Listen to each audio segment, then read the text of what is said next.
got a 2018 Lexus IS300 key fob. We're going to open it up to replace the battery today. So on the left side here, you see it has a button right here that says push. So we're going to push the top corner of it like this. We're going to hold it down with our thumb. It's going to release the emergency key. And then once we have the emergency key out, you're going to notice there's a vertical slot right here. We're going to use this vertical slot with a screwdriver to pop this back half open. This allows you to pop it open without digging at these corners and tearing up your remote, okay? So put it in here, give it a twist. See how it all popped up right here? And you just pop it up. Now when you do this, you want to have the buttons facing down, okay?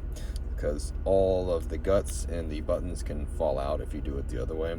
So probably want to hold on to it like this also, and just pop the new battery out like that, or the old battery, I'm sorry. And we'll get a new battery, and the new battery size is a CR2032 battery, positive sign, facing out towards us. Put it in the remote like this, and then lock it down like that. If you need a battery, check the description box. I'll have a link takes you to Amazon where you can pick up the correct size battery. We just get the cover, start at the top, work our way down, snap it together. Should make a sound like that, that's normal. And then slide the emergency key back in. If it locks, you're all done. Well, I hope the video was helpful, and if it was, appreciate it if you hit that like button for me and leave me a comment if you could. And if you want to see more Lexus content, subscribe.